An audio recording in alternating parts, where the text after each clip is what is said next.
Welcome, everybody. Good afternoon.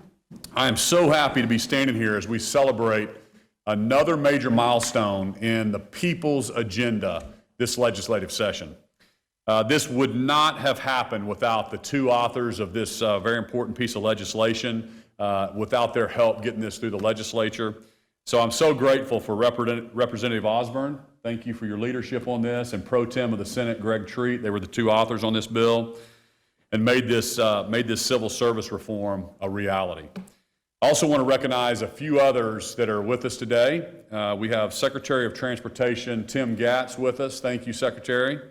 We have Commissioner of Health Dr. Lance Fry with us today. Deputy Secretary of Digital Transformation Steve Harp. It's a mouthful. Welcome. And OESC Director, Executive Director Shelley Zumwalt is with us today. So thank you for being here. We're also joined by Sterling Zerley from the Oklahoma Public Employees Association. Thanks for being here, Sterling. And Chad Warmington from the Oklahoma State Chamber is here as well. So thanks for being here, Chad. 2020 showed us how critical it is that our state agencies be able to adapt and change in real time. During my State of the State address back February 1st, I talked about fixing our outdated merit protection system for state employees. I told you a story about Cody, who's a state employee that lives down in southeast Oklahoma. He's worked for OESC for more than 2 decades. Despite going above and beyond, he was stuck in a broken system, and he couldn't be promoted just because of where he lived in the state of Oklahoma. Cody, he couldn't be here with us today, but his story is like hundreds and hundreds of those across state government. Men and women across state government, they've been stuck in an outdated system that doesn't really prioritize hard work. Agency heads have had their hands tied when it comes to recruiting and retaining top talent. So today, that all changes. By signing House Bill 1146, we are modernizing and reforming our state's civil service system. This is truly a major milestone in helping make Oklahoma a top 10 state.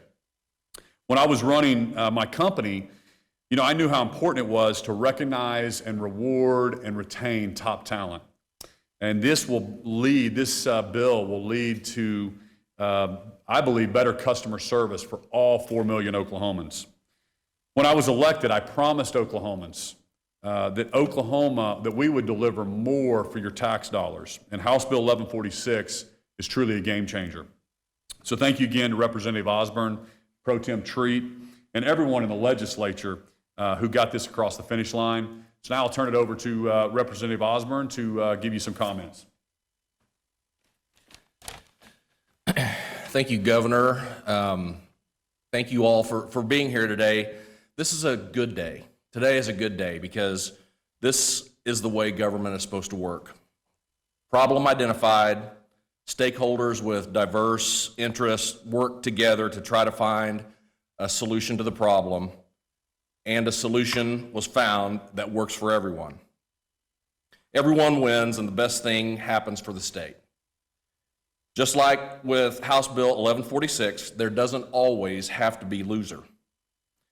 When everyone wins, the state is better off for it. I called this bill the unsexiest big deal of the year. To be clear, when I said that, I meant the bill and not me. Because this isn't the kind of issue that fills up Facebook and Twitter. It's not something that bloggers or YouTubers spend much time on, but it pervades everything, and it affects the way state government operates at every level. So recently I ran into a quote. The internet attributes it to Dwight D. Eisenhower, so that has to be accurate. At any rate, regardless of who said it, it's the truth. You do not lead by hitting people over the head. Any damn fool can do that. But it's usually called assault and not leadership. I'll tell you what leadership is. It's persuasion and conciliation and education and patience. It's long, slow, rough work. And that's the only kind of leadership that I know or believe in. This day proves that we can solve some pretty big problems by working together, by leading with persuasion and conciliation and education and definitely some patience. So I've used this before, but it's still fun and on point, so I'm going to use it again. REO Speedwagon said it best. If you're tired of the same old story, come on, baby, turn some pages. We turned some pages today. Now let's get to work. Thank you. Yes.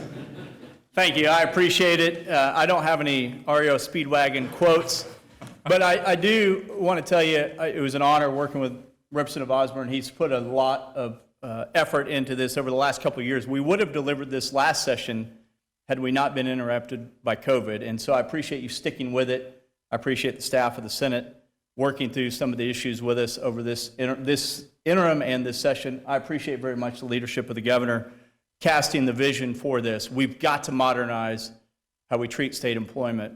I very much appreciate Sterling. Sterling, thank you for the work, the honest broker that you played through this whole 2-year process. We could not have done it without your help, so thank you immensely.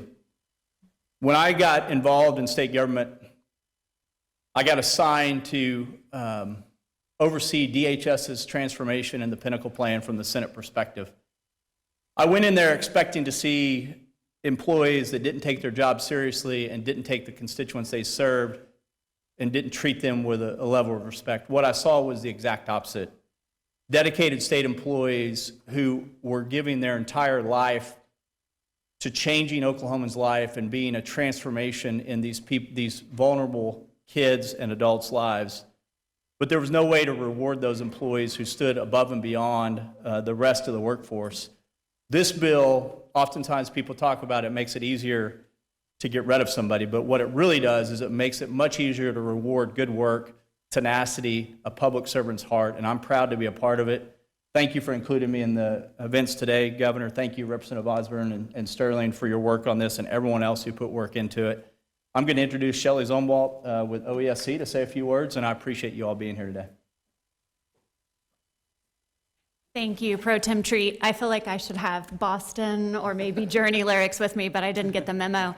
I just have a few short words to say. Today is a really great day for state agencies like mine.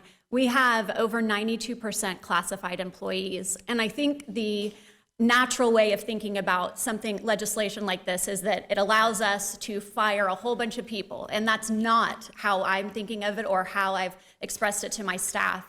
As Pro Tem Treat said much better than I will, it's going to allow us to reward people that have really put in the work, especially during this pandemic. What this pandemic has taught us is that the government needs to serve the people in their time of need, and this legislation will allow us to do this in the best way possible. Thank you. And I'm going to represent Sterling, or excuse me, announce Sterling. Sorry. Hello, I'm Sterling Zerley, Executive Director of the Oklahoma Public Employees Association. This has been an interesting process. Representative Osborne and I have spent a lot of long hours together over the last 4 years, so I've known him very well, more than I wish I didn't. But I do want to thank the governor for this issue, bring this issue up forward, and his staff, Senator Treat, as you heard, his staff, and then Representative Osborne and the Speaker's office.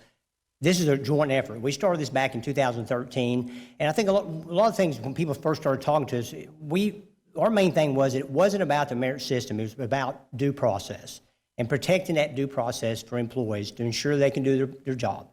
Unfortunately, employees have to make a lot of hard decisions where it's statutorial or whether it's rules that the government has set forth, and they wanted to make sure they could still do these and not be retaliated against or discharged for abiding by those rules. So with that, at OPA, we have about 125 years of experience between working for the state and working with state employees. So we knew that the system needed to modernize, and like I mentioned, in 2013, we started that process. So it's been over 8 years, and I'm really pleased that we've gotten to this point on the bill. And I really appreciate the governor and Senator Treat talking about rewarding state employees.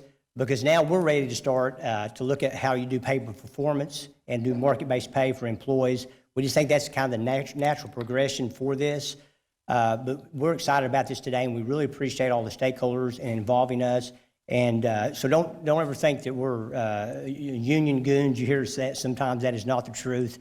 We're here to make the state of Oklahoma better because our employees work for the citizens, and we appreciate their hard work. And once again, I want to thank all you guys and ladies for being a part of that. Thank you.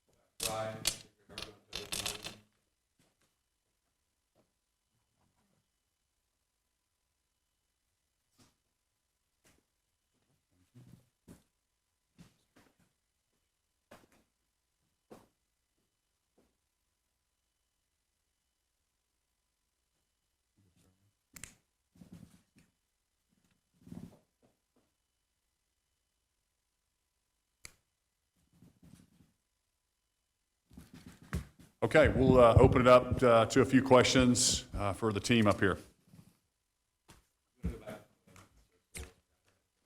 Okay.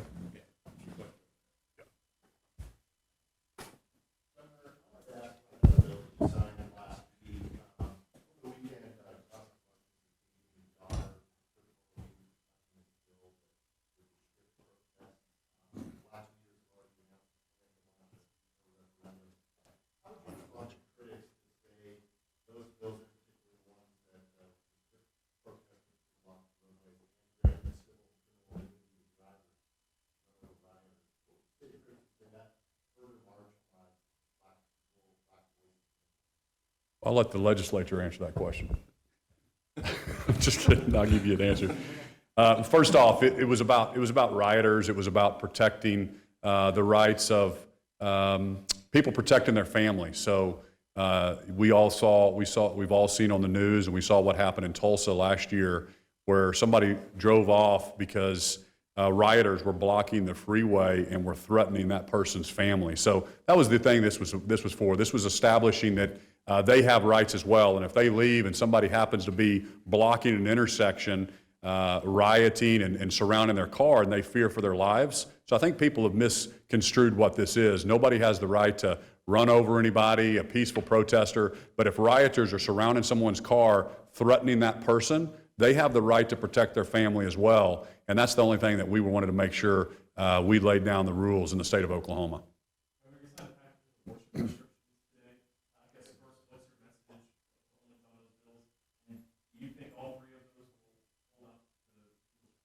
You know, when I ran for office, I told Oklahomans that I would sign every piece of pro-life legislation that hit my desk, and I stayed true to that promise, and we signed 3 of those bills today. We'll let the courts work out if any of those get overturned. But I was proud to do it, and proud of the leadership of the pro tem and the Senate and the House for getting those to my desk.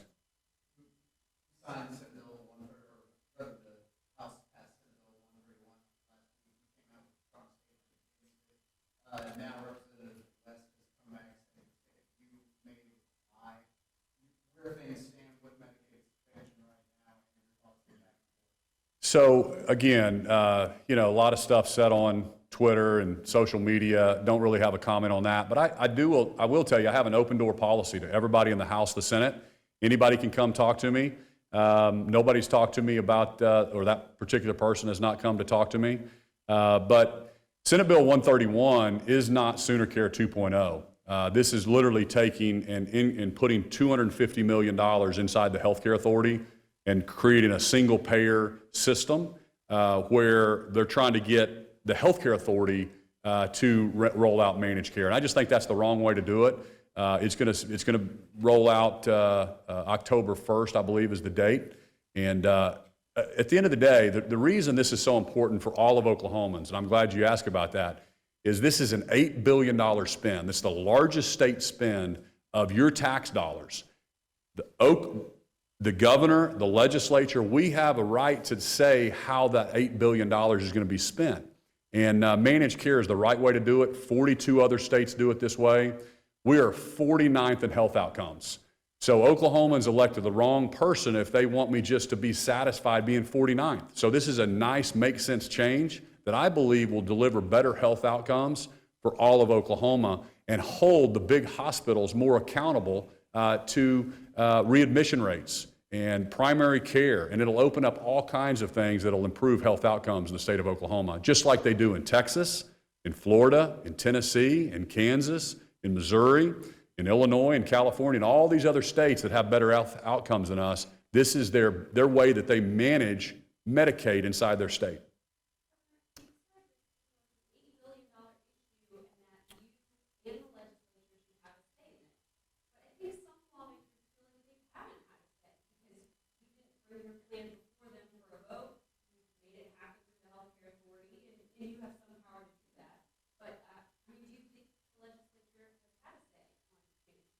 You know, I do. I mean, all of last year in 2020 session, we had a lot of discussions about that as we were trying to do Sooner Care 2.0 before the vote, before we put it on a ballot, before the Medicaid expansion vote of the people. So we had plenty of negotiations. We had the hospital association there, and then the healthcare authority. You have to trust your people. At the end of the day, you have 550 state employees led by Secretary of Health,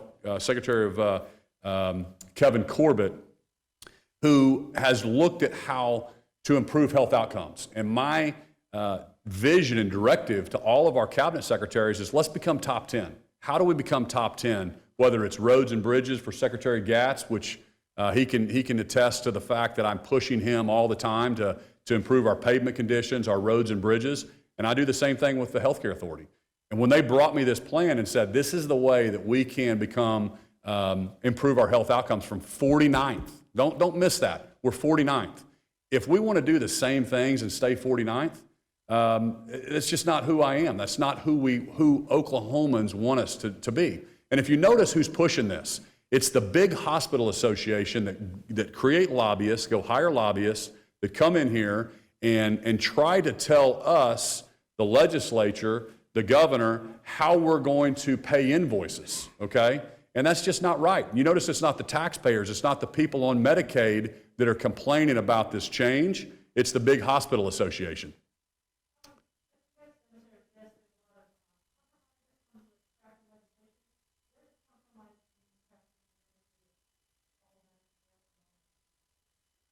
Well, this is, again, I gave you that answer just a while ago. Do we have any questions on the bill? Yeah, I have one comment on civil service, but with the caveat, of course, that you can tune a piano, but you can't. Okay, so you have pitched before some agency consolidation. You got this change done in state law or civil service employment rules, promotion rules, all everything therein. What's your next step in terms of some of the loftier goals you have, maybe agency consolidation, talk about authority, yes, there's a bill of legislation that deal with marijuana, anything like that we could see this year, and I'll let you answer that maybe. You know, this year, we can let Pro Tem Treat answer that. You know, we've got a lot of things. I mean, Oklahoma has 450 agencies, boards, commissions. If you look at other states, Arkansas, for example, they've got like 15. So everything is a little bit more organized. Not that you don't need all the different functions inside state government. The question is, do you need separate leadership boards overseeing all those different functions versus other states organize it differently? So you said it right. Public safety is something we've looked at. How do you consolidate public safety?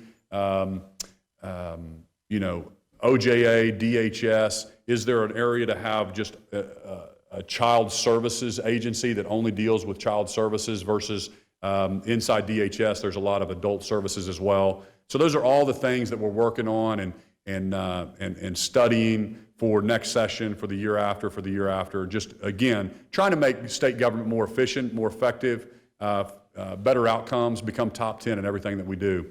This session specifically, I'll let Pro Tem Treat, if you'd like to give him an answer on that. I don't know what's coming. Yeah, thank you. It's wide open question. So we're in the third quarter of session, basically. You know what's percolating around. We're still looking at ways to improve. We always are. I appreciate the governor's leadership on 1146 and Representative Osborne. As far as any other issues we're looking at, obviously, Real ID has been an issue on the rollout there. So trying to come up with a way that we modernize the way tag agents interface with the public is something that is ongoing discussions on. Obviously, the budget contains a lot of policy within the budget. But I think you had such an open-ended question, I could go a million different ways. I'll leave it there for right now.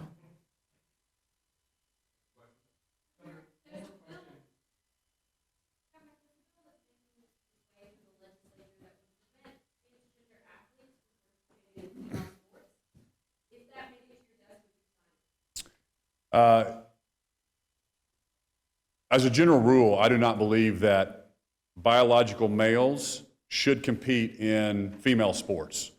So I would look at any specific bill that made it to my desk, but as a general rule, I just think that's, we're accepting of everybody in the state of Oklahoma, but also we're thinking about those female athletes on those teams and how fair that would be for somebody to compete. So that's the general statement. Specifics on the bill, I'll have to review them if they hit my desk.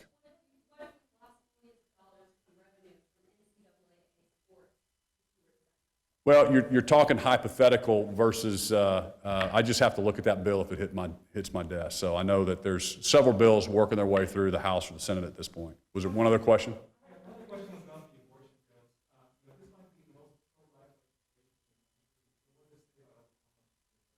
Man, that's awesome. We want to be the most pro-life state in the country, and I'm glad to be the most pro-life governor.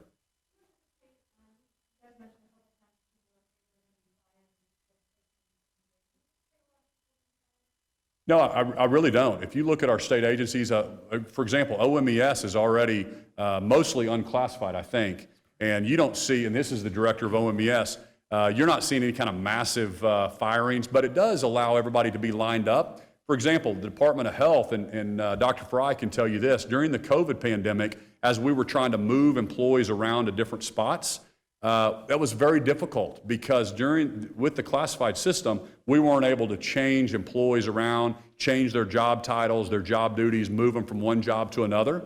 And so this is going to give our agency heads more flexibility on how they deliver results for Oklahoma. Because over 100 years, these agencies have been set up, things change, and we need that flexibility, and that's why this bill is very important. And you might be able to give some great examples of that if you had anything to add on that.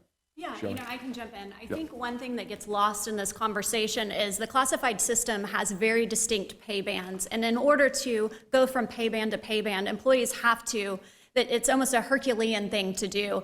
And right now, state employees are roughly 18 to 20% below market. That's an average. Whereas my employees at OESC are closer to 25% because of the classified pay bands. So I think that there's an idea of, what's the worst that could happen, but there's also a lot of advantages for state employees that show up every day to work. They're gonna have the reward that they're looking for from their employment, and they're not gonna be arbitrarily stuck between two metrics that may or may not apply to their jobs.